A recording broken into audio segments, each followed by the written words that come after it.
Guys welcome back to our channel. আমি সুস্মিতা চলে এসেছি আরেকটা নতুন ইন্টারেস্টিং ব্লগ ভিডিওর সাথে। আজকের ব্লগটা হবে একটু অন্যরকম, তার কারণ হচ্ছে জায়গাটা দেখে কি তোমরা চিনতে পারছো? হ্যাঁ, আমি বুঝতে পেরেছি তোমরা চিনতেই পারছো। তো চলো প্রথম থেকে শেষ অবধি ভিডিওটি দেখতে থাকো, আর ভিডিওটি যদি ভালো লাগে অবশ্যই লাইক কমেন্ট সাবস্ক্রাইব করে আমার পাশে থাকবে। তো চলো, এখন বাজে ঠিক সন্ধ্যে 6:30 মতন, আর এখন আমরা চলে এসেছি জাস্ট ইউতে, মানে একটি ফোনের দোকান, যেটা আমার ড্রিম ছিল সেই ফোনটি আজকে আমি নেব। তো চলো, ইউটিউবের টাকায় কি করে আমি এই ফোনটি হাতে পেলাম সেটাই তোমাদের সাথে আমি শেয়ার করছি। তো চলো, আমি সুস্মিতা। তো তোমাদের তো প্রথমেই বললাম, যারা আমাকে চেনো না তাদের জন্য আরেকবার বলে দিই, আমার চ্যানেলে সবাইকে জানাই স্বাগত। আর যারা জানো আর যারা চেনো সবাই তো আমার ভিডিও দেখতে পছন্দ করো, অনেক অনেক কমেন্ট পাই, অনেক অনেক ভালোবাসা পেয়ে কিন্তু আজ আমি এখানে এসে দাঁড়িয়েছি। তো চলো, আজকে আমি দোকানে চলে এসেছি। দোকানে এসে অনেকক্ষণ ধরেই ফোন দেখছিলাম। একটা ফোন তো ভেবেই এসেছি যে নেব, কিন্তু তার বাইরেও তো কিছু দেখার আছে, যেহেতু অনেকটা রেঞ্জ বেশি হয়ে যাচ্ছে। যাই হোক, এই একটা দোকান যেখানে আমরা খুব মন খুলে অনেকক্ষণ থেকেছি, মন খুলে কথা বলে, মানে একটা হয় না, একটা কাজ করার আগে কিন্তু অনেকবার ভাবতে হয় এবং সাজেস্ট করার একটা ব্যাপার থাকে, তারা কিন্তু অনেকটা গাইড করে দিয়েছে। তো প্রথম থেকেই বলি, এটি হচ্ছে চাঁদপাড়া স্টেশনের ঠিক পাশেই, আর এই দোকানটা থেকেই আমরা ফোন নেব বলে ভেবে বাড়ি থেকে গিয়েছিলাম, এবং যেই কথা মতো ভেবে গেছিলাম সেই কথাই কিন্তু আমরা করেছি। আমরা চলে গেছি সোজা ওই দোকানে। যেহেতু আমার হাজব্যান্ড দুপুরবেলাতেই ফোন করে রেখেছিল যে আমরা সেদিন বিকেলেই যাব দোকানে, তো প্রথম থেকেই বলি, দিনটি ছিল হচ্ছে কালকে রাখি পূর্ণিমা দিন, 9 আগস্ট 2025। তো আমি একটি ফোন ইউজ করি যেটার বছর হচ্ছে 7 বছর বয়স, আর একটি ছোট ফোন আছে। ওই ফোনটি খারাপ হয়ে যাওয়ার পর আমার মামু একটি আমাকে ফোন দেয়, যেটি ছোট ফোন। মানে আমি দুটো ফোন আপাতত ইউজ করি, যেহেতু জানোই তোমরা, ব্লগ এবং এইসব ভিডিও এডিটের কাজ করতে গেলে কিন্তু একটা ফোনে হয় না, আর একটা ফোনে কিন্তু মারাত্মক চাপ পড়ে যাচ্ছিলো, তাই জন্যই এই ইমিডিয়েটলি ফোনটা কিনতে আসা। আর প্রথমেই বলি, আমি একটু সেজেগুজে এসেছি। অনেকেই ভাবি যে সুন্দর সুন্দর ভিডিও করে, বাট আমার সেরকম কোনো ভিডিওই করা হয়নি, তার কারণ আমি প্রচণ্ড টেনশনে ছিলাম যে কি হয় কি না হয়, আর কোনটা নেব ডিসাইড করতে পারছিলাম না। ওই দোকানে কিন্তু আমরা 1.5 থেকে 2 ঘন্টা মতো ছিলাম, তারও বেশি টাইম ছিলাম, কারণ ওদের অনেক ফর্মালিটি আছে, আর আমাদেরও অনেকটা দেখার বিষয় ছিল, যেহেতু এত দামি একটা ফোন নিতে চলেছি। আর কি ফোন নেব সেটা আমি তোমাদের সবার শেষে বলবো, এবং কতটা দাম নিয়েছে সেটাও আমি তোমাদের সাথে শেয়ার করছি।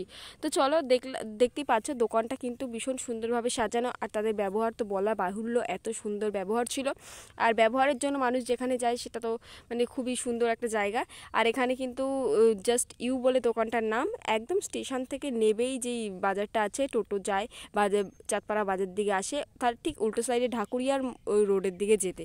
তো চলো, এখানে আমার বর অনেকক্ষণ ধরে আমরা গল্প করছিলাম, আর তারপরে কি ফোন নেব আমরা সেটা ডিসাইড করে ফেলেছি, যেই ফোনটি আমাদের সামনে রয়েছে। তো প্রথম থেকেই বলি, এই ফোনটি কিন্তু যেই ফোনটিতে আমি এখনও অবধি ভিডিও করছি এবং কি এই ভিডিওটা করছি, সেটা হচ্ছে আমার পুরনো ফোন, যেটা আমাকে আমার দাদু গিফট করেছিল। এটা হচ্ছে করোনা পড়েছে তার ঠিক 1 মাস পরে এই ফোনটা আমাকে গিফট করে। এই ফোনের মাধ্যমে, এটা হচ্ছে আমার বাড়ির প্রথম অ্যান্ড্রয়েড ফোন, এবং আমার বোন, মা, বাবার সবার প্রথমে আমার এই ফোনটা আমার হাতে আসে, এবং আমি খুব লাকি মনে করি আমার এই ফোনটা আমি দেবো না বলেই আজ এতটা লেট করে একটা ফোন কিনতে হচ্ছে। এই ফোনটার মধ্যে আমার অনেক স্মৃতি জড়িয়ে আছে, আমার দাদুর স্মৃতি জড়িয়ে আছে। আমার দাদু কিন্তু মাসি ফার্স্টে ফোন কিনেছিল, তারপরে কিন্তু আমার ফোনটা কেনা। আমার ফোনটা কিন্তু বেশ ভালোই দাম দিয়ে কিনে দেওয়া হয়েছিল, যেই ফোনটার মধ্যে অনেকটা স্মৃতি। প্রথমেই বললাম, এই ফোনে ফার্স্টেই কিন্তু আমার দাদুর ছবি তোলা ছিল, যেই ছবিটা আমার কাছে এখনও আছে। আর নতুন যেই ফোনটা কিনেছি সেই ফোনে কার ছবি তুলি, আমার বরের না আমার, সেটা দেখতে হলে অবশ্যই ফুল ভিডিওটি ওয়াচ করতে হবে। তো দেখতেই পারছো, এখানে এসে কিন্তু অনেক গল্প করছি, আর এখানে আমাকে সিল কাটতে বলা হলো, কিন্তু আমি সিলটা কাটতে পারবো না। প্রথমে একটা প্যাকেজ করা ছিল, সেটা বললাম তোমাদেরকে কেটে দিতে, যেহেতু খুব টাইট একটা ইয়ে ছিল ফোনটা বাস্ক, আমি কোনোদিনও কাটিনি। তো চলো চেষ্টা করি, যদি দেখি কাটতে পারি নাকি। আর এটা হচ্ছে মোটোরোলা, এটা কত সেটা আমি সবার লাস্টেই বলবো, কত কি থাকে। মোটোরোলা তো একটা ব্র্যান্ডের নাম বললাম, কিন্তু ফোনটার নাম তো আমি এখনও বলিনি। তো চলো, ভিডিওটি কেমন লাগছে অবশ্যই কমেন্ট করে জানিও। ধীরে ধীরে ফোনটা হাতে পাওয়া যাক, ভাবলেই কীরকম হচ্ছে যে এই ফোনটা আজকে থেকে আমার হবে নাকি। চলো, ওই ফোনে তোলা কিছু ফটোও তোমাদের লাস্টে আমি শেয়ার করে দিচ্ছি। তো দেখো, ফোন একটা ব্লেড আমার কাছে ধরিয়ে দেওয়া হলো, বললো তুমি ফোনটা আনবক্সিং করো, কিন্তু আমি আমার বরকে বললাম তুমি করো, বলছে না তুমি করো। তো যাই হোক, ও ফোন আমাকে গিফট করছে। আগের বার আমার দাদু আমাকে গিফট করেছিল, এবার ও আমাকে গিফট করছে। যাই হোক, সেটা আমি তোমাদের সাথে শেয়ার করছি। আর তোমাদের সাথে শেয়ার করবো না এটা তো হতেই পারে না, তোমরা আমার একটি নতুন পরিবার, যেটা তোমরা আমাকে এত ভালোবাসা দিয়েছো। পরিবারের মানুষ পরিবারের মানুষকে ভালোবাসা দেবে, এটা স্বাভাবিক, এবং এতটা ভালোবাসা দিয়েছে যার কারণে আমি আজকে এইখানে এসে পৌঁছেছি। তো চলো, দেখতে পাচ্ছ আমি ফোনটা আনবক্সিং করতে পারলাম না, তার কারণ হচ্ছে প্রচুরই টাইট ছিল। আর যেহেতু ফার্স্ট টাইম আমি এরকম একটা ফোন প্যাকেট খুলছি, আগেও খুলেছি কিন্তু এত টাইট ছিল না, বাট এটা আবার উঠতেই পারছি না। তারপরে আমার বরকে বললাম তুমি এমন একটা ভিডিও করে দাও যে আমি নতুন ফোনটা খুলছি, কিন্তু সেটাও আমি পারলাম না। সেকেন্ড বারও আমি ফেল হয়ে গেলাম, এটা আমি খুলতে পারলাম না, হাত দিয়ে আমাকে খুলতে হলো। যাই হোক, ফোনটা এখন খোলার পালা, আমাকেই বলবে তুমি লকটা খোলো। আস্তে আস্তে ধীরে ধীরে সবটাই তোমাদের সাথে শেয়ার করছি। আর দেখতে পাচ্ছ আমাকে কেমন লাগছে অবশ্যই কমেন্ট করে জানিও। এই যে শাড়িটা পরে আছে এটা কিন্তু আমার মায়ের শাড়ি, আর এই শাড়িটা আমি ভীষণই পছন্দ করি, আমার মায়ের বিয়ের সময় শাড়ি, যেটার বয়স 22 বছর।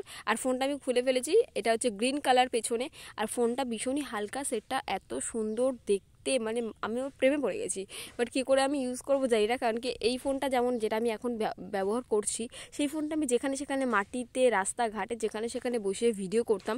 কিন্তু এবার হয়তো এত দামি একটা ফোন, ভাবতে হবে যে এত কী করে এটা রাস্তায় বসে ভিডিও করা যায়। কিন্তু তোমরা তো জানো ভালো করে যে আমার ক্যামেরা ধরার কিন্তু তেমন একটা কেউ থাকে না, আমার বর কিন্তু কাজে চলে যায় আর আমাকেই যেমন তেমন করে ভিডিওটি শ্যুট করতে হয়। আর তোমাদের ভালোবাসার জন্যই আমি চেষ্টা করি, আমাদের এত কষ্ট হওয়া সত্ত্বেও তোমাদের সামনে ভিডিওটি দেওয়ার, তাই জন্যই এত কষ্ট করে ভিডিও করা। যাই হোক, এবার থেকে চেষ্টা করব, ওকে বলবো একটু ধরে দেওয়া, কিন্তু সময় পায় না বলেই আর ধরে দেওয়া হয় না, তাই জন্য আমি নিজে থেকেই ভিডিওটি করি। আর এখন ফোনটি আনবক্সিং করার পর ওনাদের ফর্মালিটিগুলি করলো, আর ওনাদেরও কিন্তু একটা চ্যানেল আছে, যেই চ্যানেলটা আমি ট্যাগ করে দেওয়ার চেষ্টা করছি, সেটা কিন্তু ওনাদের দোকান থেকে তো অনেক ইউটিউবাররা ফোন কিনেছে, আর আমরাও ফোন কিনতে চলে গেছি, মেন ওনাদের ব্যবহার। আর এখন সমস্ত কিছু দিয়ে আমার হাতে ফোনটি তুলে দেওয়া হচ্ছে, ফোনের বিল ঢিল সব কিছু আমাকে দিয়ে দিয়েছে। ওনাদের কিছু ফর্মালিটি রয়েছে সেগুলো করছিল, আর ভিডিও কিছু করছিল। ওনাদের যেহেতু বললাম প্রথমেই একটা চ্যানেল আছে, ওনাদের ফেসবুক পেজ আছে, চ্যানেল না, একটা ফেসবুক পেজ আছে, আর আমি যেহেতু এটা ইউটিউবে পোস্ট করব, আর ফেসবুকে ওনাদের বলেছে ওনাদের একটা রিভিউ শেয়ার করে দিতে, যেটা আমি আমার ফেসবুক পেজে দিয়ে দেবো। আর এই ফোনটি আমার এখন নেওয়া হয়ে গেছে, আর এখন আমরা বাড়ির দিকে যাব। তাই সমস্ত কথাবার্তা বলছিল আবার আসবে দিদি, তো আমি বললাম হ্যাঁ আসবো। ওনাদের ব্যবহারটা আমার খুবই ভালো লেগেছে। ভিডিওটি ভালো লাগে অবশ্যই লাইক কমেন্ট সাবস্ক্রাইব করে দিও। তো আজকের ভিডিওটা এই অবধি, যাই হোক, এবার বাড়ির দিকে যাওয়া যাক। দেখতে পাচ্ছ আমার ফোন নেওয়া এখন কমপ্লিট হয়ে গেছে, তো এখন বাড়ির দিকে যাব। টাটা, আজকের ভিডিওটি এই অবধি, বাই।